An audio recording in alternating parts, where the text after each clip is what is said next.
بسم الله الرحمن الرحيم الحمد لله رب العالمين الصلاة والسلام على أشرف الأنبياء والمرسلين نبينا محمد وعلى آله وصحبه أجمعين.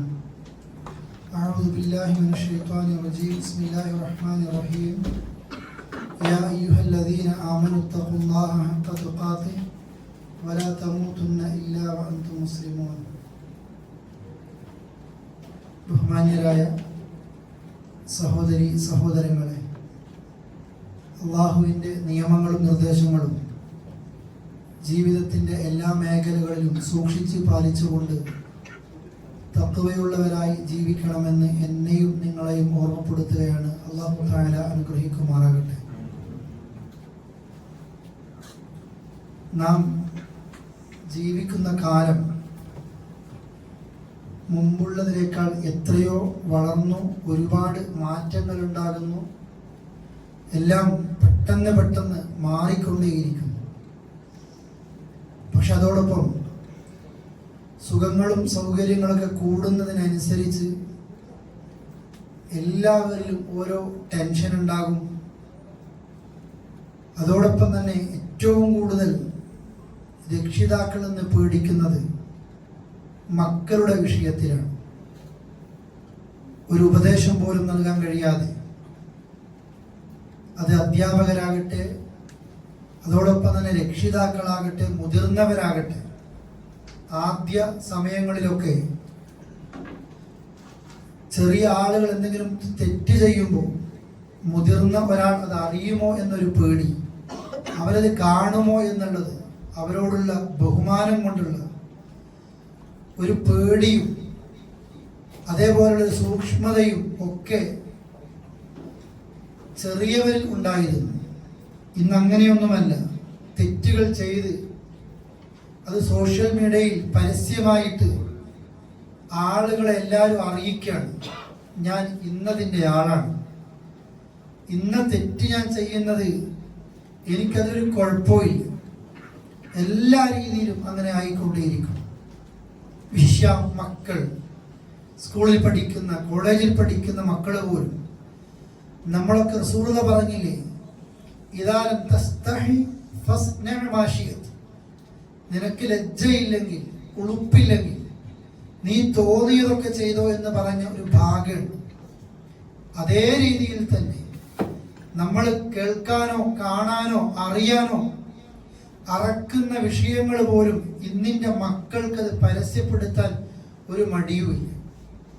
അങ്ങനത്തെ ഒരു ലോകത്താണ് നമ്മൾ ഓരോരുത്തരും ജീവിച്ചു കൊണ്ടേയിരിക്കുന്നത്.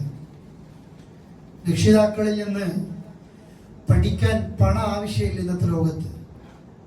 ആ ഉപ്പയറിയാതെ, ആ ഉമ്മയറിയാതെ അവർ പഠിക്കുന്ന സ്ഥാപനങ്ങളിൽ, ഹോസ്റ്റലുകളിൽ ഒരു വലിയ റാക്കറ്റ ഇന്ന് നമ്മുടെ നാടുകളിലൊക്കെ പ്രവർത്തിച്ചു കൊണ്ടേയിരിക്കുന്നത്. ലോകത്ത് എവിടെ നിന്നുള്ള ആണുങ്ങൾക്കും ഏത് പെണ്ണിനോടും അയാൾ കാശ് മുടക്കിയാൽ അത്തരം ആപ്പുകൾ ഇൻസ്റ്റാൾ ചെയ്തു, അത്തരം സൈറ്റുകളിലേക്ക് കയറിയിട്ടു ആരുമായും സംസാരിക്കാം. നല്ല പോലെ മദ്രസയിൽ പഠിച്ച് നല്ല കുടുംബത്തിൽ ജീവിച്ച് വളരുന്ന പെൺകുട്ടികൾ പോലും തങ്ങളുടെ ആ പഠന സമയം കഴിഞ്ഞ് ഉപ്പയറിയാതെ, ഉമ്മയറിയാതെ തങ്ങൾക്ക് കിട്ടാനുള്ള ആ നിലക്കൊരു പോക്കറ്റ് മണിക്ക് വേണ്ടിയിട്ട് ആരുമായും ഏതർത്ഥത്തിലുള്ള സംസാരങ്ങളിലേക്കും എത്തിച്ചുകൊണ്ടേയിരുന്നു. അങ്ങനെ എത്തിക്കൊണ്ടിരിക്കുക. വീട്ടിൽ അറിയില്ല, ഒരു കാര്യരീതിയിലും അറിയുന്നില്ല.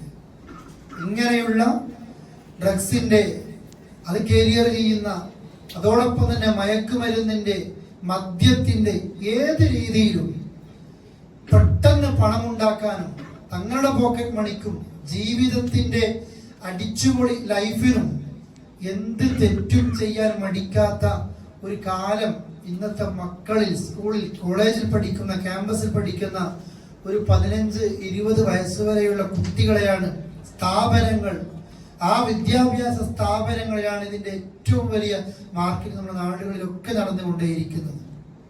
ഒരാളും പുറത്തറിയില്ല. അപകടത്തിന്റെ ഏറ്റവും അങ്ങേയറ്റം എത്തുമ്പോഴാണ് സഹോദരങ്ങളെ പലപ്പോഴും കുടുംബക്കാർ പോലും എൻ്റെ മകൻ, എൻ്റെ മകൾ എത്തിപ്പെട്ട അപകടങ്ങളെ കുറിച്ച് അറിയുന്നത്. ഇത് ഏറ്റവും ഗൗരവത്തിൽ മനസ്സിലാക്കണം എന്നുള്ളത് കൊണ്ട് തന്നെയാണ് മക്കൾ ആ വഴിയിലെത്തിയിട്ട് പിന്നെ പറഞ്ഞിട്ട് കാര്യമില്ലല്ലോ. ആത്മഹത്യ ചെയ്ത് സ്വന്തം വീട്ടുകാർക്ക് എഴുതി വെച്ച കത്ത് ഞാൻ മുമ്പ് പറഞ്ഞിട്ടുണ്ടായിരുന്നു, എനിക്ക് വേണ്ടി മയ്യത്ത് നിസ്കരിക്കണം, നിസ്കരിക്കാതിരിക്കരുത് എന്ന്. ചില സൗഹൃദ ബന്ധം അത് വീഡിയോ കോളായും ശാരീരിക ബന്ധത്തിലേക്ക് അത് എത്തിപ്പെട്ടതും ആ വ്യക്തിയുടെ കൂട്ടുകാർക്ക് മുഴുവനായിട്ടും ഈ പെൺകുട്ടിയെ വേണമെന്ന് ആവശ്യപ്പെടുമ്പോൾ ഒന്നുകിൽ ജീവിതം അവസാനിപ്പിക്കുക, അതല്ലെങ്കിൽ അവര് പറയുന്നത് പോലെ ആ റൂട്ടിലേക്ക് പ്രവേശിക്കുക. ആ പെൺകുട്ടി തെരഞ്ഞെടുത്തത് മരണമാണ്. ഒരിത്തിരിയെങ്കിലും ആ നിലക്കുള്ള ഒരു പേടിയുള്ളത് കൊണ്ടാണ്, ഈ സാഹചര്യത്തിലാണ് മരിക്കേണ്ടി വന്നത്, എനിക്ക് നിങ്ങൾ മയ്യത്തെങ്കിലും നിസ്കരിക്കണേ എന്ന് പറയുന്നു. ഹോസ്റ്റലുകളിൽ ഇത് ആ നിലയിലുള്ള അനുഭവത്തിന്റെ വെളിച്ചത്തിൽ തന്നെയാണ് പറയുന്നത്. എത്രയോ നമ്മുടെയൊക്കെ നാടുകൾ, മലബാറുകളിൽ നിന്നൊക്കെ നമ്മുടെ കേരളത്തിനകത്തും പുറത്തുമുള്ള ക്യാമ്പസുകളിലൊക്കെ പഠിച്ചു. ഓരോ മാസവും 50,000 1,00,000 രൂപയും ഒക്കെ പഠിക്കുന്ന വിദ്യാർത്ഥിനികൾ നമ്മുടെ നാട്ടിൽ നിന്ന് ഉണ്ടാക്കുന്നുണ്ട്. വീട്ടുകാരൊന്നും അറിയാതെ ഒരു ഫോണും ഒരു നെറ്റും അവർക്ക് ആ വരുമാനത്തിന്റെ വഴിയുള്ളത്. അവർക്ക് അവരുടേതായ ന്യായങ്ങളുണ്ട്. സഹോദരങ്ങളെ, ഒരു ഭാഗം ഇങ്ങനെയാണ് ജീവിക്കുന്ന ലോകം. മറ്റൊരു ഭാഗം നമ്മുടെ മലയാളക്കരയിൽ പോലും ലിബറൽ ചിന്തകൾ എല്ലാ മുസ്ലിം കുടുംബങ്ങളിൽ പോലും എത്തിയിട്ടുണ്ട്. എന്തും ചോദിക്കുക, എന്താ ചെയ്താലെന്താ? ഞാൻ കോഴിക്കോട് നിന്ന് കാശ്മീരിലേക്ക് ഒറ്റയ്ക്ക് യാത്ര ചെയ്താൽ എന്താ സംഭവിക്കുക? എന്താ കാനഡയിൽ പോയി ഒറ്റയ്ക്ക് പഠിച്ചാൽ അതിന്റെ തെറ്റെന്താ, അതിന്റെ ശരിയെന്താ? ആ നിലയിൽ എവിടെയും ഒറ്റയ്ക്ക് യാത്ര പോകണം, ഒറ്റയ്ക്ക് പഠിക്കണം, ഒറ്റയ്ക്ക് ജോലി നേടണം, ഒറ്റയ്ക്ക് വീടുണ്ടാക്കണം. ഇതൊക്കെ ഒരു പെൺകുട്ടികൾ പോലും പഠിക്കുന്ന, അതിനവർക്ക് പ്രചോദനം നൽകുന്ന ലിബറൽ ടീമുകൾ വല്ലാതെ ആ നിലക്ക് പിന്നെ പ്രത്യേകമായിട്ട് പ്രവർത്തിക്കുന്നുമുണ്ട്. എന്തിനാ കല്യാണം? ആ വിഷയം തന്നെ വേണ്ട. ഒരു കുടുംബ ജീവിതം എന്നുള്ള സങ്കല്പം, സ്വപ്നം പോലും ഇന്നത്തെ മക്കൾക്കില്ല. ഒരു കുടുംബമായി ജീവിക്കണം എന്ന ചിന്തയില്ല. അതിനെ തകർത്ത് തരിപ്പണാക്കണം അല്ലെ? ആ നിലക്ക് തോന്നുമ്പോ ഒരാളുമായിട്ട് കുറച്ച് ജീവിക്കാം, അതല്ലേ നല്ലത്? എന്തിനാ എല്ലാ സമയത്തും ഒരാളുടെ കീഴിൽ തന്നെ ഇങ്ങനെ ജീവിക്കേണ്ടി വരുന്നത്? കുടുംബജീവിതത്തെ അങ്ങനെ ഒരു രാജഭരണം പോലെ ചിത്രീകരിച്ചുകൊണ്ട് ഒരാണിന്റെ അടിമയായിട്ട് മാറും എന്ന ചിത്രീകരണം കൊടുത്തുകൊണ്ട് ഇന്നത്തെ പെൺകുട്ടികൾക്ക് ആ കുടുംബജീവിതത്തെ കുറിച്ച് ഒരു താല്പര്യവുമില്ലാതെയാക്കി. ഇതാ നമ്മൾ ജീവിക്കുന്ന ഒരു ഭാഗം. ആണ് പെണ്ണാകണം, പെണ്ണിന് തോന്നുമ്പോ ആണാകണം, ആണിനെ തന്നെ കല്യാണം കഴിച്ചാൽ മതി, പെണ്ണിന്റെ കൂടെ തന്നെ ജീവിച്ചാൽ മതി. ഈ നിലയിൽ ഇന്നത്തെ കാലഘട്ടം. ഇതോടൊപ്പം തന്നെ പണം കിട്ടാൻ ഏത് വഴി സ്വീകരിച്ചാലും കുഴപ്പമില്ല എന്ന രീതിയിലേക്ക് ആളുകളൊക്കെ എത്തിയിട്ടുണ്ട്. പ്രിയപ്പെട്ടവരെ, നമ്മുടെ മക്കൾ ഇതിലേക്ക് എത്തിപ്പെടുന്നുണ്ടോ എന്നതാണ് എൻ്റെ ഇന്നത്തെ ചർച്ചാ വിഷയം. ഇതൊക്കെ നടക്കുന്നുണ്ട്, നമ്മൾക്കൊക്കെ അറിയാം. നമ്മൾ ഇന്ന് ഞെട്ടിയിരുന്ന എൻ്റെ വീട്ടിലെത്തിയിട്ടില്ല, എൻ്റെ കുടുംബത്തിലേക്ക് എത്തിയിട്ടില്ല എന്നാ പറയുന്നതെങ്കിൽ ചില അസുഖങ്ങളെ കുറിച്ചൊക്കെ നമ്മൾ കേൾക്കാറില്ലേ? ആ ചില അസുഖങ്ങളൊക്കെ ബ്ലഡ് ടെസ്റ്റ് ചെയ്ത് റിസൾട്ട് വരുമ്പോൾ ഇന്ന അസുഖം അതിന്റെ 3ാമത്തെയും 4ാമത്തിന്റെയും സ്റ്റേജിലേക്ക് എത്തിക്കഴിഞ്ഞിട്ടുണ്ടാകും. ശരീരം മുഴുവൻ സ്പ്രെഡായി കഴിഞ്ഞിട്ടുണ്ടാകും. ഇതുപോലെ അറിയുന്ന മാരകമായ വിഷയങ്ങളായതൊക്കെ. ഇതൊന്നും എൻ്റെ വീട്ടിലെത്തിയിട്ടില്ല, എൻ്റെ മക്കളിൽ അങ്ങനെ കാണുന്നില്ല എന്നറിയുമ്പോഴത്തേക്ക് ഇതിനെക്കുറിച്ചൊരു ജാഗ്രത സഹോദരങ്ങളെ നാം കാണിക്കുന്നില്ല എങ്കിൽ ഒരിക്കലും നമ്മുടെ മക്കളെ രക്ഷപ്പെടുത്താൻ കഴിയാത്ത വഴികളിൽ നമ്മുടെ മക്കൾ എത്തിച്ചേരും. ഇവിടെയുണ്ട് ഇന്ത്യൻ സ്കൂളിൽ പഠിക്കുന്ന മക്കൾ, അവരുടെ രക്ഷിതാക്കൾ, അതോടൊപ്പം തന്നെ അവിടെ പഠിപ്പിക്കുന്ന അധ്യാപകന്മാർ എത്രയോ അനുഭവങ്ങൾ പറയുന്നുണ്ട്. ഇവിടെ ഉമ്മാന്റെ കൂടെ ഉപ്പാന്റെ കൂടെ വീട്ടിലുണ്ട്, അവരാ സ്കൂളിലേക്ക് കൊണ്ടുപോകുന്നത്, അവരാ സ്കൂളിൽ നിന്ന് തിരിച്ചു കൊണ്ടുവരുന്നത് അല്ലെ? വീക്കെൻഡിലേക്ക് ഇവര് പേരൻസിന്റെ കൂടെയാ പോകുന്നത്. കുടുംബ കൂട്ട് സന്ദർശനങ്ങളൊക്കെ ഇവരുണ്ട്. എന്നിട്ടും എത്ര അപകടങ്ങൾ പ്രിയപ്പെട്ടവരെ ഇവിടെ നടന്നുകൊണ്ടേയിരിക്കുന്നുണ്ട്, എത്ര പ്രയാസങ്ങൾ കുടുംബത്തിന് സംഭവിച്ചുകൊണ്ടേയിരിക്കുന്നുണ്ട് അല്ലെ? ഖുബറിൽ ഒരു വേള കല്യാണം കഴിച്ചു, നിക്കാഹ് ചെയ്ത് കൊടുത്തു. കുറച്ച് 1-2 വർഷം കഴിയുമ്പോൾ ആ എന്താ എന്ന് വിശേഷം ചോദിക്കുമല്ലോ, ചോദിക്കേണ്ട എന്നായിപ്പോയി. കൂടെ നിൽക്കുന്ന ആളുകൾ, ഒന്നിച്ചിരിക്കുന്ന ആൾക്കാർ, ആ 2 കുടുംബം അത്ര അടുപ്പാണ്. പക്ഷേ ആ മകൾക്ക് പ്രഗ്നന്റ് ആയപ്പോഴറിയുന്നത് വർഷങ്ങളായി ഡ്രഗ്സിന്റെ അടിമയാണ് ഈ വ്യക്തി എന്നത്. നിങ്ങൾ നോക്കൂ, കൂടെ ഒന്നിച്ചാണ് എല്ലാ യാത്രയും മറ്റുമൊക്കെ ചെയ്തത്. എന്നിട്ട് പോലും അറിയുന്നില്ല. അറിയുമ്പോഴത്തേക്ക് രക്ഷപ്പെടാൻ കഴിയാത്ത വിധത്തിലേക്ക് അപകടങ്ങളിലേക്ക് എത്തുന്നുണ്ട്. അള്ളാഹു നമ്മുടെയൊക്കെ കുടുംബത്തെ കാത്തു രക്ഷിക്കുമാറാകട്ടെ. പ്രിയപ്പെട്ടവരെ, എപ്പോഴും ശ്രദ്ധിക്കണം. അത് ഏറ്റവും പ്രധാനപ്പെട്ടത് നമ്മുടെ മക്കളുടെ കൂട്ടുകെട്ടാണ്. റസൂലുള്ളാഹി സ്വല്ലല്ലാഹു അലൈഹി വസല്ലമ എത്ര ഗൗരവത്തിലായിരിക്കും ആ വിഷയത്തെ കുറിച്ച് പറഞ്ഞത് അല്ലെ? അൽ മർഉ അലാ ദീനി ഖലീലി, ഒരാൾ അവന്റെ ചങ്ങാതിയുടെ മതത്തിലാണ്. ഫൽയൻദുർ അഹദുകും മൻ യുഖാലിൽ, ആരെയാണ് കൂട്ടുകൂടേണ്ടത്, അഥവാ എന്റെ ക്ലോസ് ഫ്രണ്ട് ആയിട്ട് ആരെ തെരഞ്ഞെടുക്കണമെന്ന് ഓരോരുത്തരും നന്നായി ചിന്തിക്കട്ടെ. പേരൻസ് അത്രയും ശ്രദ്ധ വേണം. എൻ്റെ മോൻ, എൻ്റെ മോൾ, ആരാണ് അവൻ്റെ കൂട്ടുകാരൻ, കൂട്ടുകാരി? അത് വായിക്കുന്ന പുസ്തകമാകാം, കാണുന്ന സൈറ്റാകാം, കണ്ടുകൊണ്ടിരിക്കുന്ന ആ നിലക്കുള്ള ഫ്രണ്ട്സുകളാകാം, അവൻ്റെ ഫോൺ സംഭാഷണങ്ങൾ അല്ലെ, അവൻ്റെ കൂടെ കളിക്കുന്നവർ, അവൻ്റെ കൂടെ സംസാരിക്കുന്നവർ, ഏത് ഗാങ്ങിനാണ് അവൻ്റെ ഇഷ്ടം, ഓരോന്നിലും റസൂലുള്ളാഹി പറയാ ഒരുത്തൻ ആരെയാണ് അവൻ്റെ ക്ലോസ് ഫ്രണ്ടായിട്ട് സ്വീകരിക്കേണ്ടത് എന്ന് നന്നായിട്ട് ആലോചിക്കട്ടെ. നമ്മളൊക്കെ നാട്ടിൽ ഒരുപാട് ആളുകളെ കാണാറുണ്ട്. ഒരുപക്ഷെ തെറ്റിന്റെ കൂട്ടുകെട്ടിൽ നിന്ന് വിദേശത്തേക്ക് വന്നു, ഗൾഫിലേക്ക് വന്നു, ഇവിടെയുള്ള നല്ല സാഹചര്യം വന്നപ്പോൾ നമ്മളൊക്കെ മാറിയിട്ടുണ്ട്. നാട്ടിലെ എത്രയോ ആളുകളുണ്ട്, അവരൊക്കെ ഗൾഫിലേക്ക് വന്ന് ഇവിടുത്തെ ചീത്ത കൂട്ടുകെട്ടിലേക്ക് എത്തിയിട്ട് അവരങ്ങനെ മോശമായി പോയ ആളുകളുമുണ്ട്. അവനെ സ്വാധീനിച്ചത് അങ്ങനെയാ. ഇന്ന സൈറ്റിലാണ് ഇവരെപ്പോഴും കയറുന്നത്, അന്നാ വായിക്കുന്നത് അല്ലെ, ചോദ്യങ്ങൾ തുടങ്ങാണ്.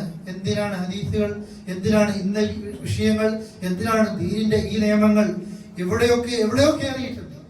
അള്ളാഹിനെ കുറിച്ച്, റസൂലിനെ കുറിച്ച്, ദീനിനെ കുറിച്ച്, ഖുർആനെ കുറിച്ച് ആ നിലക്കുള്ള തെറ്റായ വിവരങ്ങളാണ് അവർ പഠിച്ചുകൊണ്ടേയിരിക്കുന്നത്. ലിബറൽ ചിന്തയാ. ഞാനെന്തിനാ ഇങ്ങനെ പേടിക്കുന്നത്, ഞാനെന്തിനാ, എനിക്ക് കൗമാരപ്രായം എത്തിയിട്ടുണ്ട്, എനിക്കെന്തിനാ എൻ്റെ ഉപ്പാന്റെ നിർദ്ദേശം, എൻ്റെ ഉമ്മാന്റെ നിർദ്ദേശം, എനിക്ക് തോന്നിയതുപോലെ ഞാൻ ജീവിക്കും എന്നുള്ള ചിന്തയാണ്. ഈ രീതിയിലേക്ക് നമ്മുടെ മക്കളുടെ കൂട്ടുകെട്ടും അവരുടെ കൂടെയുള്ളവരും, പ്രിയപ്പെട്ടവരെ, ഇതുപോലെയാകുമ്പോൾ ഏത് ഘട്ടത്തിൽ നമ്മുടെ മക്കൾ എത്തുമെന്നുള്ള ഒരു പേടി നമ്മൾക്ക് ഉണ്ടാകണം. റസൂലുള്ളാഹി സ്വല്ലല്ലാഹു അലൈഹി വസല്ലം അതുകൊണ്ടാണ് പറഞ്ഞത്, മസ്സലുൽ ജലീസി സ്വാലിഹ് വൽ ജലീസി സൂ, നല്ല കൂട്ടുകാരന്റെ ഉദാഹരണം, ചീത്ത കൂട്ടുകാരന്റെ ഉദാഹരണം ഒരു അത്തർ വിൽക്കുന്നവനെ പോലെയാണ് നല്ല കൂട്ടുകാരന്റെ ഉദാഹരണം. അത്തർ കടയിലേക്ക് ഒരാൾ കയറിപ്പോയാൽ ഒരുപക്ഷെ ആ അത്തർ കച്ചവടക്കാരൻ അവർക്ക് വിൽക്കും, അവരത് വാങ്ങും, അത് പുരട്ടിയാൽ നല്ല സ്മെല്ലായിരിക്കും.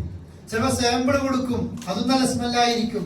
ഇനി വാങ്ങുമൊന്നും വേണ്ട, ഒരു സ്പ്രേയുടെ ഷോപ്പിൽ നമ്മൾ ഒരു അരമണിക്കൂർ നിന്ന് കഴിഞ്ഞാൽ നമ്മൾ പുറത്തേക്ക് ഇറങ്ങുമ്പോൾ നല്ല സ്മെല്ലായിരിക്കും.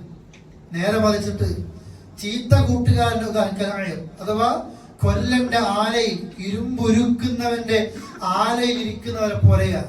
അവിടെ ഒരാൾ ഇരുന്ന് കഴിഞ്ഞാൽ വൈഷർട്ടൊക്കെ ഇരുന്ന് കഴിഞ്ഞാൽ അത് തീ വരും, ആ കുപ്പായം കത്തും, അതിന്റെ കരി വരും. അവിടെ ഒരു അരമണിക്കൂർ ഇരുന്നാൽ മതി. അല്ലെങ്കിൽ അത്തരം ബാഡ് സ്മെല്ലുണ്ടാകുന്ന ഒരു കടയിൽ പോയിട്ട് ഒരു അരമണിക്കൂർ ഇരുന്നാൽ മതി.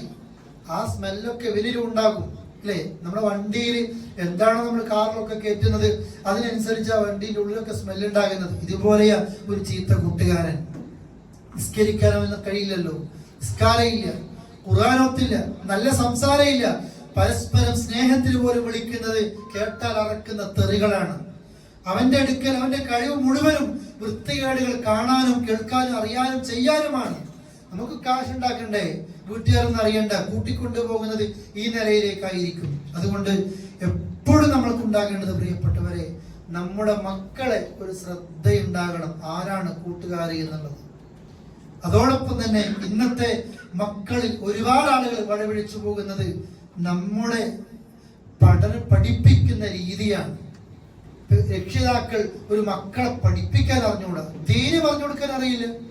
ഇന്നത്തെ മദ്രസ സിസ്റ്റം, ഇന്നത്തെ പിന്നെ അധ്യാപകന്മാരിൽ നിന്ന് മക്കൾ ദീന് കേൾക്കുന്നത്, വീട്ടിലത്തെ ദീന് കേൾക്കുന്നത്, ഉപ്പാന്റെ ഉമ്മാന്റെ ദേഷ്യം മുഴുവനും മക്കളിൽ തീർക്കുകയാണ്. പ്രത്യേകിച്ചിട്ട് എല്ലാവരും പറയുമല്ലോ, കൗമാരപ്രായം ഒരു 9ാം ക്ലാസ് മുതൽ +2 ഡിഗ്രി ഫസ്റ്റ് ആ സമയം വരെ എന്ത് പറഞ്ഞാലും തർക്കുത്തരം മക്കൾ കിട്ടുന്ന ഒരു സമയമാണത്. അത്ര വാശിയാണ് അല്ലെ? ഓരോരുത്തരും മരിക്കുന്നവർ മുഴുവനും +1 10ാം ക്ലാസ് ആ ഒരു +2 പ്രായത്തിലാ തൂങ്ങി മരിക്കുകയാണ്. ഉമ്മ പറഞ്ഞോ പെൺകുട്ടി തൂങ്ങി മരിക്കുക, ബാപ്പ പറഞ്ഞോ വീട് വിട്ടു പോവുകയാണ്, എവിടെ കാണുന്നില്ല, കൂട്ടുകാരും ഒന്നിച്ച് നാട് വിട്ടു പോവുകയാണ്. ഏത് പ്രായ ഒരു ഡിഗ്രി ലെവൽ എത്തിയിട്ടൊന്നല്ല, അപ്പോഴത്തേക്ക് പക്വത വരുന്നു. നേരെ മറിച്ചിട്ട് ഈ പ്രായത്തിൽ തന്നെയാണ് മാതാപിതാക്കൾ വല്ലാതെ അവരെ ശകാരിക്കുകയും ചെയ്യുന്നത്. പഠിപ്പിച്ചു കൊടുക്കല്ലേ വേണ്ടത്. റസൂലുള്ളാഹി സ്വല്ലല്ലാഹു അലൈഹി വസല്ലമ ഒരു മോനെ പഠിപ്പിക്കുന്ന വിഷയം ഹദീസിൽ കൊടുത്തു, യാ ഗുലാം, പൊന്നുമോനെ, സമ്മില്ല, അഥവാ ഒന്നിച്ചിരുന്ന് ഭക്ഷണം കഴിക്കുമ്പോൾ ബിസ്മില്ലാതെ പാത്രത്തിന്റെ എല്ലാ ഭാഗത്തു നിന്നും ഭക്ഷണം എടുത്ത് കഴിക്കുന്ന ഒരു കുട്ടിയോട് അള്ളാഹുവിന്റെ റസൂൽ പറഞ്ഞ വാചകം ഇതാണ്. മോനെ എടുത്ത് അങ്ങനെയല്ല എന്നല്ല പറയുന്നത്, നെഗറ്റീവ് അല്ല പറഞ്ഞു കൊടുക്കുന്നത്, കോമൺ ആയി പറഞ്ഞു കൊടുക്കണം. യാ ഗുലാം, മോനെ, സമ്മില്ല, ഭക്ഷണം കഴിക്കുമ്പോൾ എപ്പോഴും ബിസ്മി ചൊല്ലണം കേട്ടോ. റസൂലുള്ളാഹിയുടെ ആ പഠിപ്പിക്കുന്ന രീതി അങ്ങനെയാണ് അല്ലെ. സമ്മില്ല, നീ ബിസ്മി ചൊല്ലണം. വകുൽ മിമ്മാ യലിക്, നിന്റെ മുമ്പിലുള്ളതാണ് നീ തിന്നേണ്ടത്. വലിയ സഹിൻ വെക്കുമ്പോൾ അതിന്റെ അപ്പുറത്തും ഇപ്പുറത്തും ഒന്നുള്ളതല്ല, നിന്റെ മുമ്പിലുള്ളതാ നീ തിന്നേണ്ടത്. പണ്ഡിതന്മാർ എത്ര വിശദീകരിച്ചു എന്നറിയാം ഈ ഹദീസിനെ. ഒരു പഠിപ്പിക്കുന്ന രീതി ആരുടെ മുമ്പിലും വഷളാക്കാതെ, നമ്മുടെ മക്കളെ പോലും എല്ലാവരും മുമ്പിലോട്ട് വഷളാക്കും. ടീച്ചേഴ്സിന്റെ മുമ്പിൽ വെച്ചിട്ട്, നമ്മുടെ കൂട്ടുകാരുടെ മുമ്പിൽ വെച്ചിട്ട്. എന്തിനാ വഷളാക്കുക? ആ മോനിക്കും മോൾക്കും അതിനേക്കാൾ 100ലേറെ വാശിയായിരിക്കും ഞാൻ കാണിച്ചു കൊടുക്കുന്നത്. അങ്ങനെയല്ല എല്ലാവരും അല്ലെ. ബാക്ക് ബെഞ്ചിന് ഒരു പ്രത്യേകമായിട്ടായിരിക്കും. നല്ലവർക്കൊക്കെ അവാർഡ് കിട്ടുന്നുണ്ടാകും, നല്ലവർക്കൊക്കെ സമ്മാനം കൊടുക്കുന്നുണ്ടാകും, ശരിയാണ്. പക്ഷേ ആ തോറ്റ വ്യക്തികൾക്ക് എന്തൊക്കെയോ കഴിവില്ലേ, ആ കഴിവിന് ഒരിക്കലും ഒരാളും അംഗീകരിക്കുന്നില്ല. അവരെ ഒന്നും മനസ്സിലാക്കുന്നില്ല.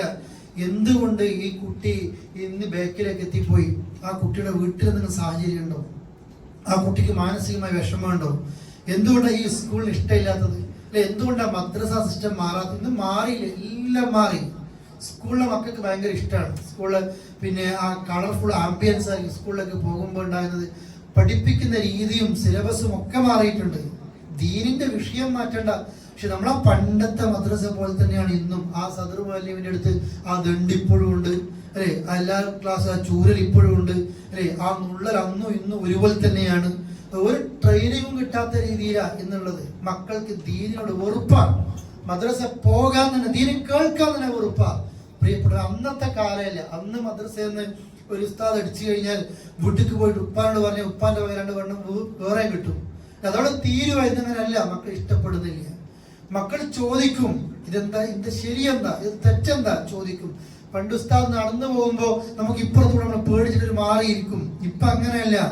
ഉസ്താദിന്റെ കൂടെ ഇരുന്നിട്ട് ഉസ്താദിന്റെ ഫോണ് വാങ്ങിയിട്ട് ഉസ്താദിന് പറഞ്ഞു കൊടുക്കും, ഇതാ ഇന്ന കാര്യം എന്നുള്ളത്. മക്കൾ ആ നിലയിലേക്ക് അടുത്തെത്തിയിട്ടുണ്ട് അല്ലെ. ഇതാണ് ഇന്നത്തെ മക്കളുടെ അവരുടെ വളർച്ച അങ്ങനെയാണ്. ആ വേഗതയിൽ അല്ലെ, ട്രെയിനിങ് കഴിയാത്ത അധ്യാപകന്മാരും അടിച്ചു പഠിപ്പിക്കലും ദീനിനോട് തന്നെ വെറുപ്പാണ്. നിങ്ങൾ നോക്കൂ, നാസ്തികത, ഇസ്ലാം വിട്ടുപോകുന്ന മുസ്ലിങ്ങളുടെ കൂട്ടത്തിൽ ചോദ്യം ചോദിക്കാൻ വരുന്ന ആരും എന്തെങ്കിലും ഒരു കഥ പറയാ. അവന്റെ ഉമ്മാനോട് ഒരു ഉപ്പ ചെയ്തത്, അവന്റെ വീട്ടുകാരോട് അപ്പുറത്തെ ആൾക്കാർ ചെയ്തത്. ദീനിൽ ഇന്നൊരു നിയമം ഉണ്ട് എന്ന് കരുതിയിട്ട് ആ നിയമത്തെ മിസ്യൂസ് ചെയ്തുകൊണ്ട് തങ്ങൾ അനുഭവിക്കേണ്ടി വന്നത്. ഇതൊക്കെയാ ഈ ദീനിന്ന് വിട്ടുപോകാൻ കാരണങ്ങൾ ഓരോരുത്തർക്കും. നമ്മൾ അങ്ങനെ കാരണങ്ങളാകാതിരിക്കുക. നല്ലൊരു ഉപ്പയാണ്, നല്ലൊരു ഉമ്മയാണെങ്കിൽ പ്രിയപ്പെട്ടവരെ, ആ മക്കൾ വിശിഷ്യ ഞാൻ പറഞ്ഞ ആ പ്രായത്തിൽ ചോരത്തിളപ്പുള്ളൊരു പ്രായമാണത്.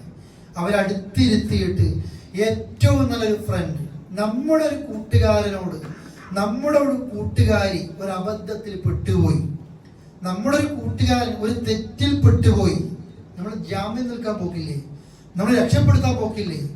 അതുപോലെ എൻ്റെ മോനെ, എൻ്റെ മോളെ പറഞ്ഞ് മനസ്സിലാക്കിയിട്ട്, എനിക്കെൻ്റെ ഉപ്പയുണ്ട്, എനിക്കെൻ്റെ ഉമ്മയുണ്ട്, എന്നോട് പറ്റിപ്പോയ അബദ്ധം എൻ്റെ ഉമ്മയോട് പറഞ്ഞാൽ എനിക്ക് നന്നാകാൻ കഴിയണം എന്ന രീതിയിലേക്ക് നമ്മുടെ മക്കൾക്ക് എത്താൻ സാധിക്കണം സഹോദരങ്ങളെ. ഇല്ല എങ്കിൽ നമ്മുടെ മക്കൾ വീണ്ടും അതപ്പതിച്ചു പോകും ഉറപ്പായിട്ടും. നാട്ടുകാർക്ക് വേണ്ട, വീട്ടുകാരും കൂടെ തള്ളിയാലോ അവരെ കാത്തിരിക്കുന്നത് ഒരിത്തിരി മാർക്ക് കുറഞ്ഞ ബാക്കിലിരിക്കുന്ന ആളുകൾ, ഒരബദ്ധം പറ്റിപ്പോയ കുട്ടികൾ, ഇവരെ കാത്തിരിക്കുന്നത് നിനക്ക് ആര് വേണ്ടെങ്കിലും മറ്റേത് ജോലിയും ചെയ്താൽ കിട്ടുന്നതിനേക്കാൾ ഇരട്ടി നിനക്ക് കിട്ടുന്ന രീതിയിലുള്ള ജോലി ഞങ്ങൾ തരാം, ഈ ഒരു ഗ്രാം പൊടി അങ്ങോട്ടൊന്ന് എത്തിച്ചു കൊടുത്താൽ മതി, പിന്നെ ചെയ്യൂലേ? നമ്മളതിൽ കുറ്റക്കാരുണ്ടോ എന്ന് നോക്കുക. ഒളിച്ചോടുന്ന പെൺകുട്ടികളുടെ ജീവിത സാഹചര്യം നോക്ക് നിങ്ങൾ. എന്തുകൊണ്ടാണ് ഒളിച്ചോടിയത്? മാന്യമായിട്ട് ജീവിക്കുമ്പോൾ ഒരിത്തിരിയെങ്കിലും സഹായം ചെയ്തു കൊടുക്കേണ്ട കടമ ആ മഹലിലെ ആർക്കെങ്കിലും ഉണ്ടെങ്കിൽ ഇവരാരും അത് ചെയ്യുന്നില്ല. അതുകൊണ്ടാണ് പ്രിയപ്പെട്ടവരെ, എല്ലാ നിലയിലും നമ്മൾ ഒന്ന് അറിയണം. സൂറത്തുൽ ലുഖ്മാനിൽ ഒരു ഉപ്പ ഒരു മോനോട് കാണിക്കുന്ന കുറേ ഉപദേശങ്ങൾ കൊടുക്കുന്നുണ്ട്. ആ ഉപദേശങ്ങൾ നമ്മുടെ മക്കൾക്ക് കൊടുത്തിട്ടില്ല എങ്കിൽ ഇന്നത്തെ കാലത്ത് നാളെ നമ്മുടെ മക്കളും പോകുമോ നമ്മൾ പേടിക്കുക. അള്ളാഹു എല്ലാ കുടുംബങ്ങളെയും കാത്തു രക്ഷിക്കുമാറാകട്ടെ. ഒന്നാമത്, ആ ലുഖ്മാൻ നല്ലൊരു മനുഷ്യനാണ്. മോനോട് പറയാണ്, മോനെ നീ ഏത് സമയത്തും ലാ തുശ്രിക് ബില്ലാഹ്, അള്ളാഹുവിൽ ആരെയും പങ്കു ചേർക്കരുത് കേട്ടോ. അള്ളാഹിനെ കുറിച്ച് ആദ്യം പറഞ്ഞു കൊടുക്കുന്നത് നമ്മുടെ ദുനിയാവത്തെ എല്ലാ മക്കളോട് പറഞ്ഞു കൊടുക്കുന്നുണ്ട്. എല്ലാ കാര്യങ്ങളെ കുറിച്ച് ചർച്ച ചെയ്യുന്നുണ്ട്. പക്ഷെ അള്ളാഹിനെ കുറിച്ച് പറയും. നിന്റെ ഏത് സന്ദർഭത്തിലും നിനക്ക് അള്ളയുണ്ട് കേട്ടോ. നീ ചെയ്യുന്ന തെറ്റ് അള്ള കാണുന്നുണ്ട്, നീ ചെയ്യുന്ന നന്മകൾ അള്ള അറിയുന്നുണ്ട്. ആ റബ്ബിനെയാ നീ പേടിക്കേണ്ടത്, ആ റബ്ബിന്റെ മുമ്പിലാ നീ എല്ലാം സമർപ്പിക്കേണ്ടത് എന്ന് പറഞ്ഞു കൊടുക്കുകയാണ്. ഏറ്റവും വലിയ തെറ്റ്, ഈ ലോകത്ത് ഏറ്റവും വലിയ തെറ്റ് ഷിർക്ക് ചെയ്യലാണ് എന്ന് പറയുന്നു. എന്നിട്ട് മാതാപിതാക്കൾ, ആ മാതാപിതാക്കൾ മക്കൾക്ക് വേണ്ടി ത്യജിച്ച ത്യാഗങ്ങളുണ്ട്, ഒരുപാട് പ്രയാസങ്ങളുണ്ട്. എന്നിട്ട് പറയാണ്, നിങ്ങൾ എന്നോട് നന്ദി കാണിക്കും, മാതാപിതാക്കളോട് നന്ദി കാണിക്കും. ഇത് പറഞ്ഞു കൊടുക്കണം മക്കളോട്. ഉപ്പയോടും ഉമ്മയോടും കാണിക്കേണ്ട നന്ദി. എല്ലാ ദിവസങ്ങളിലും ഉപ്പക്ക് വേണ്ടി ഉമ്മക്ക് വേണ്ടി പ്രാർത്ഥിച്ചോ എന്ന് മക്കളോട് ചോദിക്കാത്ത ഒരു രക്ഷിതാക്കൾ, മക്കൾ നന്നാകാൻ വേണ്ടി പ്രാർത്ഥിക്കാത്ത രക്ഷിതാക്കൾ. ഇബ്രാഹിം നബിയുടെ ഏത് ദുആയിലും പഠിച്ചവനെ നീ എന്നെ തൗഹീദുള്ളവനാക്കി മാറ്റി, ബിംബത്തെ ആരാധിക്കുന്നതിൽ നിന്ന് എന്നെ രക്ഷപ്പെടുത്ത്, വമിൻ ദുരിയത്തി, എന്റെ മക്കളെ നീ രക്ഷപ്പെടുത്ത്. നമ്മൾ പ്രാർത്ഥിക്കലുണ്ടോ? ഹിദായത്തിൽ നീ എന്നെ നിലനിർത്തുക അല്ലാ, എന്റെ മക്കളെ നിലനിർത്തുക അല്ലാ, അല്ലെ? നല്ല ദീനുള്ള ഉപ്പയുടെ ഉമ്മയുടെ മോൻ അല്ലെ, ഒരു നിലയിലും പഠിച്ചവനെടുക്കലേക്ക് അടുക്കാത്ത നിലയിലേക്ക് എത്തിപ്പോയിട്ടുണ്ട്. ഷിർക്കിൽ അവർ ആ നിലക്ക് ഷിർക്കിലാണ്. എല്ലാ മന്ത്രി ചൂതിയ ആ നിലക്കുള്ള നൂലും ഏലസും എല്ലാ ഹുറാഫത്തും അന്ധവിശ്വാസങ്ങളും എല്ലാം മാറി മാറി വരുന്ന അനുസരിച്ചുള്ള അവന്റെ ഹെയർ സ്റ്റൈലും അവന്റെ ഡ്രസ് സ്റ്റൈലും അവന്റെ സംസാരവും എല്ലാം മറ്റാരോ കൊണ്ടുപോയിട്ടുണ്ട്. അതെല്ലാം ഉപ്പയോടും ഉമ്മയോടും കാണിക്കേണ്ട കടമയെക്കുറിച്ച്, കടപ്പാടിനെ കുറിച്ച് ആ മക്കളെ ഒന്ന് എപ്പോഴും അറിയിക്കേണ്ടതുണ്ട്. അള്ളാഹുവിലേക്കാണ് മടങ്ങേണ്ടത് എന്നൊരു ബോധ്യം പറയണം. പണ്ഡിതന്മാര് പറഞ്ഞു, അള്ളാഹ്ക്ക് ഇഷ്ടമില്ലാത്തത് ഈ ഉപ്പ പറഞ്ഞാലും ഉമ്മ പറഞ്ഞാലും മോനെ മോളെ അനുസരിക്കണം എന്നൊരു ബോധ്യം കൊടുക്കണം. എന്നിട്ട് ഏറ്റവും നല്ല രീതിയിൽ പണ്ഡിതന്മാര് പറയുന്നുണ്ട്, ഭൂരിഭാഗം ആളുകളും പണ്ഡിതന്മാർ മക്കൾക്ക് ഉപദേശം കൊടുക്കുമ്പോൾ അവരാദ്യം പഠിപ്പിച്ചൊരു പാടെന്തെന്നറിയോ? ഇർഹമു മൻ ഫിൽ അർദ് യർഹമുകും മൻ ഫിസ് സമാ. ഇതാ ആദ്യം പഠിപ്പിച്ചത്. ഭൂമിയിലുള്ളവരോട് കരുണ കാണിക്കട്ടോ, ആകാശത്തുള്ള റബ്ബ് നിങ്ങളോട് കരുണ കാണിക്കും. നമ്മൾ ശകാരിച്ച് ദേഷ്യം വിളിച്ച് ദേഷ്യം തീർത്ത് അടിച്ച് ആ നിലയിലാണ് മക്കളെ പഠിപ്പിക്കുന്നതെങ്കിൽ നമ്മുടെ മക്കൾ അതേ തെറ്റ് കൊണ്ടും ചെയ്യും. അതുകൊണ്ട് എപ്പോഴും അവരോട് കരുണയോടെ, ലുക്മാൻ വിളിച്ചില്ല യാ ബുനയ്യ, എൻ്റെ കുഞ്ഞു മോനെ, ആ ഇഷ്ട വിളി, ആ ഇഷ്ടത്തിലാണ് എൻ്റെ മോനെ എൻ്റെ മോളെ. അള്ള തന്ന സമ്മാനല്ലേ, പഠിച്ചു തന്ന സമ്മാനല്ലേ. നമ്മൾ ഇന്നലെ രാത്രിയും ഖുർആൻ ക്ലാസ് കേട്ടിട്ടുണ്ടായിരുന്നു. സുലൈമാൻ നബിക്ക് അല്ലാഹു തആല ഒരുപാട് നല്ല കുതിരകളെ കൊടുത്തു. ആ കുതിരകളെ കൊടുത്തപ്പോൾ അദ്ദേഹം പറഞ്ഞൊരു വാചകം, ഇനി അഹ്ബബ്തു, എനിക്കിഷ്ടമാണ് ഇതിനൊക്കെ, എനിക്കിഷ്ടമാണ്. എന്ത് കാരണം? അള്ള എനിക്ക് അറിഞ്ഞൊരു സമ്മാനല്ലേ. അതുകൊണ്ട് അള്ളാഹിനെ ഓർക്കാൻ പഠിച്ചു എനിക്ക് നല്ല കുതിരയെ തന്നു, അള്ളാഹിനെ ഓർക്കും ഞാൻ. ഇതുപോലെയാ എനിക്കിഷ്ടമാണ് എൻ്റെ മക്കളെ. പഠിച്ചവനെ ഓർക്കാൻ വേണ്ടിയിട്ട് അള്ളാഹ് എനിക്ക് മക്കളെ തന്നില്ലേ, അള്ളാഹ് എനിക്കൊരു മോനെ തന്നില്ലേ, മോളെ തന്നില്ലേ. പഠിച്ചോന്നൊരു സമ്മാനമല്ലേ. ഞാനല്ലേ ആ സമ്മാനത്തെ ഏറ്റവും നല്ലൊരു പളുങ്കു പാത്രത്തെ പോലെ ഞാൻ ആ മക്കളെ സംരക്ഷിക്കണം, എൻ്റെ കടമയല്ലേ. ആ സ്നേഹം എൻ്റെ ഉപ്പാക്ക് എൻ്റെ ഉമ്മാക്ക് എന്നോടുണ്ട് എന്ന് ഉപ്പയും ഉമ്മയും പറയുന്നത് ആ മക്കൾ കേൾക്കണം. എനിക്കെൻ്റെ മോനോട് ഇഷ്ടമാണ്, എനിക്കെൻ്റെ മോനോട് ഇഷ്ടമാണ് എന്ന് പറഞ്ഞു നോക്കൂ. നിങ്ങൾ ആ ഉമ്മാനെ ചതിക്കൂല. ഒരൊറ്റ ഉപദേശം മതിയായിരിക്കും. നീ എവിടെ എത്തിക്കഴിഞ്ഞാലും ഉപ്പാനുമ്മനെ മറക്കരുത് കേട്ടോ, അള്ളാനെ മറക്കരുത് കേട്ടോ എന്നൊരു ഉപദേശം കിട്ടിക്കഴിഞ്ഞാൽ ഏത് തെറ്റിന് പെൺകുട്ടിയാണെങ്കിൽ എത്ര ആണുങ്ങൾ മുമ്പിൽ വന്നു കഴിഞ്ഞാലും എനിക്കെൻ്റെ ഉപ്പ തന്നൊരു വസൂയത്തുണ്ട്, എനിക്കെൻ്റെ ഉമ്മ തന്നൊരു വസൂയത്തുണ്ട്. എനിക്ക് എന്ത് വന്നു കഴിഞ്ഞാലും എൻ്റെ ഇഷ്ടം എൻ്റെ സങ്കടം പറയാൻ എനിക്ക് ഉപ്പ ഉപ്പയുണ്ട്, എൻ്റെ ഉമ്മയുണ്ട് എന്ന് ഒരു മോൾക്ക് പറയാൻ തോന്നിക്കഴിഞ്ഞാൽ പ്രിയപ്പെട്ടവരെ ആർക്കും ചാക്കിട്ട് കൊണ്ടുപോകാൻ പറ്റില്ല. മറിച്ച് എന്താ, മോൾക്കൊരു സങ്കടം വന്നാല് അല്ലെ, മോള് പറയാണ് ഉമ്മ സ്കൂൾ വിട്ട് വരുമ്പോ ഇന്ന് എന്നോട് ബാക്കിൽ വന്നിട്ടുണ്ട്, സംസാരിച്ചിട്ടുണ്ട്, പറഞ്ഞ് തീരും മുമ്പ് പുറത്തടിയാണ്. കേൾക്കണ്ടേ? മോൻ പറയാണ് ഇന്ന ഗ്യാങ്ങിൽ എന്നെ ഇന്നലേക്ക് വിളിച്ചിട്ട് പറയുമ്പോഴത്തേക്ക് നമ്മളെ മോനെ ക്രൂരരാക്കി. ആ മോനിക്ക് എന്തെങ്കിലും പറയാൻ തോന്നുന്നു, എന്തെങ്കിലും പറയാൻ തോന്നുന്നു. ഇനി എന്ത് വന്നു കഴിഞ്ഞാലും പറയൂല. മാർക്ക് പറഞ്ഞ മാർക്കിസ്റ്റ് കാണിച്ചപ്പോഴാ അടിച്ചത്, പിന്നെ പറയോ പ്രിയപ്പെട്ടവരെ? അതുകൊണ്ട് ഏറ്റവും നല്ല നിലയിലാണ് ആ മക്കൾക്ക് കൊടുക്കേണ്ട ഉപദേശം നമ്മൾ നൽകേണ്ടത്. അതോടൊപ്പം തന്നെ വീട്ടിൽ മക്കളെ വഴികേടിലേക്ക് എത്തിപ്പോകുന്ന മറ്റൊരു സാഹചര്യം, എപ്പോഴും ഭർത്താവിനോട് വഴക്കിടുന്ന ഭാര്യമാരുണ്ട്. ഒരു റെസ്പെക്റ്റും ഭർത്താവിന് കൊടുക്കാത്ത ഭാര്യ. ആ ഭാര്യയിൽ നിന്ന് മക്കൾ പഠിക്കുന്ന ഒരു പാഠമുണ്ട്. എൻ്റെ ഉപ്പക്കാണ് ഞാൻ റെസ്പെക്റ്റ് കൊടുക്കേണ്ടതെങ്കിൽ അതെന്റെ വീട്ടിൽ എൻ്റെ ഉമ്മയാ കൊടുക്കേണ്ടത്. ആ ഉമ്മ ഒരു റെസ്പെക്റ്റും എൻ്റെ ഉപ്പാക്ക് കൊടുക്കാൻ ഞാൻ കണ്ടിട്ടില്ല. അതുകൊണ്ട് ഞാൻ എന്തിനാ എൻ്റെ ഉമ്മാനെ റെസ്പെക്ട് ചെയ്യുന്നത്? എനിക്ക് എൻ്റെ ഉമ്മാനെ ഒരു വില ആ വിഷയത്തിലില്ല. കാരണം ബഹുമാനം എന്ന പാഠം ഞാൻ എൻ്റെ ഉമ്മയിൽ നിന്ന് കണ്ടിട്ടുകൂടിയില്ല. ഞാൻ എൻ്റെ ഉമ്മയിൽ നിന്ന് കണ്ടിട്ടില്ല, പഠിച്ചിട്ടില്ല. എൻ്റെ ഉമ്മ എപ്പോഴും ഉപ്പയോട് തർക്കുത്തരം പറയുന്നതും ഉപ്പയെ ശകാരിക്കുന്നതും എന്നിട്ട് ഉപ്പ മൗനം പാലിക്കുന്നതും അതാ ഞാൻ കണ്ടത്. അതുകൊണ്ട് ആ ഉമ്മയോട് എനിക്കൊരു കടമയില്ല, എനിക്കൊരു കടമയില്ല. ഞാൻ ആ ഉമ്മയെ ബഹുമാനിക്കുന്നുമില്ല. കാരണം എന്താ, ബഹുമാനിക്കുന്ന ഒരു പാഠം ഞാൻ ഉമ്മയിൽ നിന്ന് പഠിച്ചിട്ടില്ല, എന്താ റെസ്പെക്ട് ചെയ്യുന്ന അറിഞ്ഞിട്ടുമില്ല. അതുകൊണ്ട് എൻ്റെ ഉമ്മാന്റെ ഉപദേശം ഒരു ചെവി പോലും ഞാൻ കേൾക്കുകയില്ല. പല വീടുകളിലും ഉണ്ട് എൻ്റെ പ്രിയപ്പെട്ടവരെ, ഉപ്പ ഉമ്മയെ കെയർ ചെയ്യുന്നുണ്ടാവും. അതാ മക്കൾ പഠിക്കേണ്ടത്. അത് ഉപ്പ ചെയ്യുന്നില്ല എങ്കിൽ ഒരുപക്ഷെ ഈ കുട്ടി കല്യാണം കഴിക്കുമ്പോൾ ഓന്റെ പെണ്ണുകൾ ചെയ്തില്ല, നേരെ മറിച്ചിട്ട് വീട്ടിൽ വഴിപിഴക്കുന്ന മക്കൾ ഉണ്ടാകുന്ന ഒരു കാരണമുണ്ട്. ഒരു ഭർത്താവ് ഗൃഹനാഥൻ അവിടെ എല്ലാ ഉത്തരവാദിത്തങ്ങളും പുറത്തു പോയി ചെയ്തു കൊണ്ടുവന്ന ആ ഉപ്പയോട്, എൻ്റെ ഉപ്പയോട് എൻ്റെ ഉമ്മാക്ക് ബഹുമാനില്ലെങ്കിൽ പിന്നെ ഞാൻ എന്തിനാണ് ഈ ഉമ്മയെ ബഹുമാനിക്കേണ്ടത് എന്നൊരു ബോധം ഏത് സമയത്തും ഉണ്ടാകുന്നുണ്ട്. അതുകൊണ്ട് മാതാപിതാക്കളായിരിക്കണം മക്കളുടെ ഏറ്റവും നല്ല റോൾ മോഡൽ എന്ന് നാം മനസ്സിലാക്കും. അത് കരുണയിൽ നിന്ന് തുടങ്ങണം, സ്നേഹത്തിൽ നിന്ന് തുടങ്ങണം. ഏറ്റവും നല്ല ഫ്രണ്ടായിട്ടും അങ്ങനെ നിലയിൽ ആ മക്കളോട് പെരുമാറാൻ കഴിയണം. മക്കൾക്ക് അള്ളാഹിനെ കുറിച്ച് സ്പെഷ്യലായിട്ട് ഒരു ബോധ്യം ഉണ്ടാക്കണം കേട്ടോ. എവിടെ എത്തിക്കഴിഞ്ഞാൽ അള്ളാഹ് കാണുന്നു എന്നൊരു ബോധ്യം എപ്പോഴും ഉണ്ടായിരിക്കണം. മോനെ ഇത്തഖുല്ലാഹ്, നീ അള്ളാഹിനെ സൂക്ഷിക്കണം. പറയണം മോൻ എവിടെയാണ്, മോൾ എവിടെയാണെങ്കിലും. ഒരാൾ യാത്ര പോകുമ്പോൾ റസൂലുള്ളാഹി സ്വല്ലല്ലാഹു അലൈഹി വസല്ലം റസൂലുള്ളാഹിയോട് അദ്ദേഹം ചോദിക്കാൻ, നബിയെ എനിക്കൊരു ഉപദേശം തരുമോ എന്നുള്ളത്. വേറെടുക്കോ പോകുകയല്ലേ, അള്ളാഹുവിന്റെ റസൂൽ പറയാണ് അസ്തൗദിഉല്ലാഹ ദീനക് എന്നൊക്കെ പറഞ്ഞു കൊടുത്തു. ഇനിയും തരുമോ? റസൂൽ പിന്നെ പറയാണ് ഇത്തഖുല്ലാഹ്, നീ അള്ളാഹിനെ സൂക്ഷിക്കണം. പഠിച്ചോനെ സൂക്ഷിക്കണം, ഇത്തഖില്ല, നീ അള്ളാഹിനെ സൂക്ഷിക്കണം. ഹൈതുമാ കുൻസ്, നീ എവിടെയാണെങ്കിലും. നമ്മുടെ മക്കളോട് എപ്പോഴെങ്കിലും പറഞ്ഞിട്ടുണ്ട് നമ്മളങ്ങനെ അല്ലേ? നമ്മൾ പറയും അല്ലെ, ഉപ്പാക്ക് അങ്ങനെ യൂട്യൂബിൽ 1 മണിക്കൂർ അല്ലെങ്കിൽ ഗൂഗിളിൽ ഇത്ര, പിന്നെ സമയം, ഇൻസ്റ്റയ്ക്ക് ഇത്ര സമയം. മോനോട് പറഞ്ഞ് പഠിപ്പിക്കുക. ജീവിതത്തിൽ ഒരുപാട് ക്യാമ്പസുകളിൽ നീ കയറി ഇറങ്ങണം, ജോലിക്ക് പോകണം, പഠിക്കണം, പല കൂട്ടുകെട്ടിലേക്ക് എത്തണം. എവിടെ ആയിക്കഴിഞ്ഞാലും എന്നെ കാണുന്ന അള്ളയുണ്ട് എന്ന ഒരു ബോധ്യം മക്കൾക്ക് എപ്പോഴും ഉണ്ടാക്കി കൊടുക്കുക. അങ്ങനെ ഉണ്ടാക്കി കൊടുക്കുമ്പോൾ നാളെ പാരത്രിക ലോകത്ത് ഈ ഉപ്പാക്കും ഉമ്മാക്കും അള്ള കൊടുക്കുന്ന ഒരു സമ്മാനമുണ്ട്. മക്കളെ അള്ളാഹിനെ കുറിച്ചൊരു ബോധ്യം ഉണ്ടാക്കി ഖുർആൻ പഠിപ്പിച്ചു, ദീന് പഠിപ്പിച്ചു. ആ രക്ഷിതാക്കൾക്ക് പ്രത്യേകം വസ്ത്രമാണ് പരലോകത്ത്, പ്രത്യേക കിരീടമാണ് ആ ഉപ്പാക്കും ഉമ്മാക്കും. അള്ളാഹു നമ്മൾ ഉൾപ്പെടുത്തട്ടെ. അതെ, ആ ഉപ്പാക്കും ഉമ്മാക്കും കൊടുക്കുന്ന ഒരു കിരീടം അങ്ങനെയാണ്.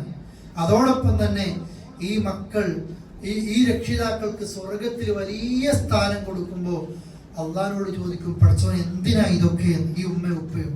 അള്ളാഹുവിന്റെ മറുപടി ബിസ്തിഗ്ഫാരി വലദിക്, നിന്റെ മക്കൾ നീ പഠിപ്പിച്ചില്ലേ പലതും, അതിന്റെ കൂട്ടത്തിൽ ആ മോനും ആ മോളും എപ്പോഴും എൻ്റെ ഉപ്പാക്കും എൻ്റെ ഉമ്മാക്കും പുറത്തു കൊടുക്കണേ എന്ന് എന്നോട് പ്രാർത്ഥിച്ചിരുന്നു. അഥവാ ഏറ്റവും വലിയൊരു ഭാഗ്യമാണ് അള്ളാഹിനോട് നമ്മുടെ മക്കൾ നമുക്ക് വേണ്ടി പ്രാർത്ഥിക്കുക. അള്ളാഹുവേ, എൻ്റെ ഉപ്പ ജീവിച്ചിരിക്കുന്നവരുണ്ട്, മരിച്ചവരുണ്ട്, ഖബറിൽ കിടക്കുന്ന എൻ്റെ ഉപ്പാക്ക് നീ തെറ്റു പുറത്തു കൊടുക്കണേ അല്ലാ, ഉമ്മാക്ക് നീ പുറത്തു കൊടുക്കണേ അല്ലാ എന്ന രീതിയിൽ മാതാപിതാക്കൾക്ക് വേണ്ടി പ്രാർത്ഥിക്കുന്ന ഒരു സ്വാലിഹായ ഒരു മോനെ, ഒരു മോളെ ബാക്കിയാക്കി മരിക്കാൻ കഴിഞ്ഞാൽ പ്രിയപ്പെട്ടവരെ, അതിലും വലിയ ഒരു ഭാഗ്യമില്ല. ഇനി അതല്ല, ചില രക്ഷിതാക്കളുണ്ട്, ആ രക്ഷിതാക്കളുടെ മക്കളെപ്പോഴും വഴിവിഴക്കുന്നത് തോന്നിയതെല്ലാം വാങ്ങിച്ചു കൊടുക്കണം. എല്ലാം വാങ്ങിച്ചു കൊടുക്കും. ഒരു ദിവസം പോലും വെയിറ്റ് ആക്കൂല, എല്ലാം എത്തിച്ചു കൊടുക്കും. ആ മക്കൾക്ക് ഒരു സംഗതി കിട്ടാതിരുന്നാൽ ഒരു ട്രെയിനിങ് കിട്ടണ്ടേ? എനിക്കൊരു ആ സംഗതി ആഗ്രഹിക്കുന്നുണ്ട്, അത് കിട്ടിയില്ലെങ്കിൽ ഞാൻ ജീവിക്കണ്ടേ? ആ ട്രെയിനിങ്ങിന് വീടുകളിലില്ല. എന്തും കിട്ടുകയാണ്. മക്കള് ജീവിക്കണ്ടേ നല്ല സിറ്റുവേഷനിൽ, അല്ലെ? ഇന്ന ഫുഡേ കഴിക്കൂ അല്ലല്ലോ, ഹോസ്റ്റലിൽ പഠിക്കണ്ടേ, വേറെ നാട്ടിലേക്ക് ജോലിക്ക് പോകണ്ടേ, പല ഭാഗങ്ങളിലേക്ക് എത്തണ്ടേ? ഏത് ഭക്ഷണം കിട്ടിയാലും, അല്ലെ, വിശപ്പടക്കുന്ന ഒരു ഭക്ഷണം നല്ലത് കിട്ടിക്കഴിഞ്ഞാൽ തിന്നാൻ ആ രീതിയിലേക്കാകണ്ടേ? അവർ ചോദിക്കുന്ന ഫുഡേ വീട്ടിലുണ്ടാക്കൂ, അവർക്ക് ഇഷ്ടമുള്ളതേ വാങ്ങൂ, ഇഷ്ടമുള്ള ഹോട്ടലിലേ കയറൂ. അതേ രീതിയിൽ പിന്നെ ട്രെയിനിങ് കൊടുക്കുകയാണെങ്കിൽ പ്രിയപ്പെട്ടവരെ, ആ മക്കൾ നമ്മളിൽ നിന്ന് അത് കിട്ടാതിരിക്കുമ്പോൾ വാശിയാകും, ദേഷ്യമാകും. സ്വന്തം അമ്മയെ കൊന്ന ആൾക്കാർ പോലുമില്ലേ, മയക്കുമരുന്ന് പണം ചോദിച്ചിട്ട് കൊടുക്കാത്തപ്പോ, ടിവിയുടെ റിമോട്ട് കൊടുക്കാത്തപ്പോ, മൊബൈൽ കൊടുക്കാത്തപ്പോ, അല്ലെ, ആത്മഹത്യ ചെയ്തവരുണ്ട്, അമ്മയെ കൊന്നവരുണ്ട്, അമ്മിക്കല്ലെടുത്ത് എറിഞ്ഞ അമ്മയെ കൊന്ന ആൾക്കാർ പോലും ഉണ്ട്. അതും അറിവില്ലാത്തവരല്ല, കുറെ അറിവുണ്ട്, തിരിച്ചറിവ് നഷ്ടപ്പെട്ടു പോയിട്ടുണ്ട്. അതുകൊണ്ട് മക്കൾക്ക് ചെറുപ്പത്തിൽ നമ്മൾ കൊടുക്കുകയും ചെയ്യണം. തെറ്റുകളിലാണ് വളർത്തുന്നതെങ്കിൽ നാളെ പരലോകത്ത് അള്ളാഹുവിന്റെ മുമ്പിൽ വെച്ച് പറയും,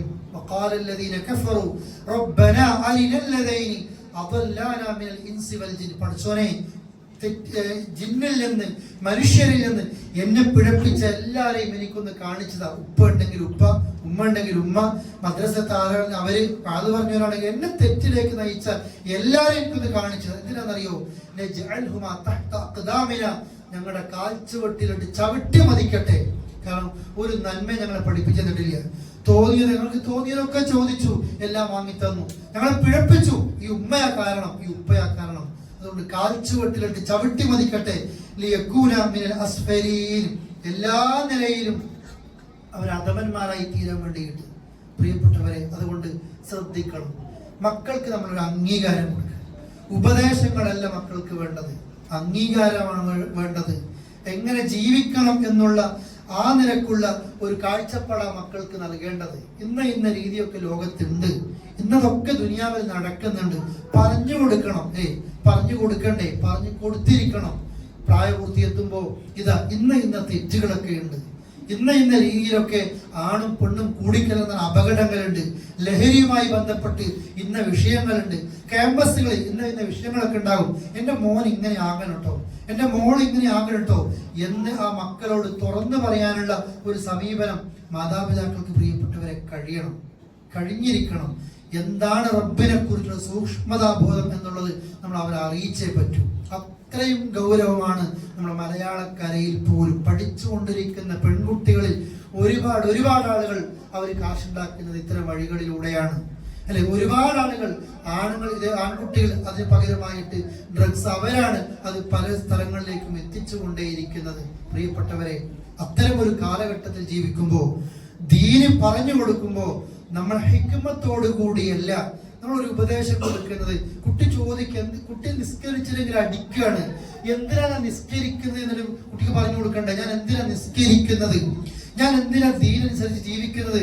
എന്തിനാ മോള് ചോദിക്കും, ഈ ഡ്രസ്സ് എനിക്ക് എന്തുകൊണ്ട് പറ്റണില്ല, എന്റെ കൂട്ടുകാരികളൊക്കെ ഡ്രസ്സ് ഇട്ട് പോകാണ്, എന്തിനാ എന്റെ മോള് തല മറക്കേണ്ടി വരുന്നത്, എന്തിനാ എന്റെ മോള് മുഖവും മുൻകൈയും ഒഴികെ ബാക്കിയൊക്കെ മറക്കുന്നത് എന്ന് ആ മോളെ സ്നേഹത്തിൽ പറഞ്ഞ് പഠിപ്പിക്കാൻ കഴിയണം. ബാപ്പ കൊണ്ട് പറയും ചെയ്താൽ മതി എന്നല്ല, ഒന്നും ചോദിക്കണ്ട, ഖുർആൻ ചോദിക്കോ എന്നുള്ളതല്ല. എന്തിനാ ഓതുന്നത്, എന്തിനാ ഞാൻ ഇങ്ങനെ ജീവിക്കുന്നത്, മോളെയും പഠിപ്പിക്കാൻ. പ്രിയപ്പെട്ടവരെ, നമ്മൾക്ക് സമയം കിട്ടണില്ല എങ്കിൽ, അതല്ലെങ്കിൽ നമ്മളതിൽ പരാജയപ്പെട്ടു പോവുകയാണെങ്കിൽ, ആ മക്കൾ വേറെ എവിടെയോ നിന്നാണ് അവർക്ക് ഇൻഫർമേഷൻ കിട്ടുന്നത്, അവരതിലേക്ക് എത്തിപ്പോകും. അല്ലാഹു തആല എല്ലാ അപകടങ്ങളിൽ നമ്മളെ കാത്തു രക്ഷിക്കുമാറാകട്ടെ. 100 കണ്ണ് വേണം നമ്മുടെ മക്കൾ 100 കണ്ണ് കൊണ്ട ഉമ്മാനെ ഉപ്പാനെ നോക്കുന്നത്. നമ്മൾ വീട്ടിൽ കാണിക്കുന്ന എല്ലാ അബദ്ധങ്ങളും മക്കൾ ഒപ്പിയെടുത്തിട്ടുണ്ട്. നമ്മുടെ എല്ലാം അതിനപ്പുറത്തേക്കാണ് ആ മക്കൾ എത്തുന്നത്. നാഥനോട് പ്രാർത്ഥിക്കുക, സ്വാലിഹായ മക്കളെ ബാക്കിയാക്കിയിട്ട് മരിക്കാൻ. അള്ളാഹു അവന്റെ സ്വർഗ്ഗലോകത്തിൽ കുടുംബത്തോടെ പ്രവേശിക്കുന്നവർ നമ്മെ ഉൾപ്പെടുത്തി അനുഗ്രഹിക്കുമാറാകട്ടെ. വസല്ലല്ലാഹു അലാ നബിയിന മുഹമ്മദിൻ വഅലാ ആലിഹി വസഹ്ബിഹി അജ്മഈൻ. അസ്സലാമു അലൈക്കും വറഹ്മത്തുള്ളാഹി വബറകാതുഹു.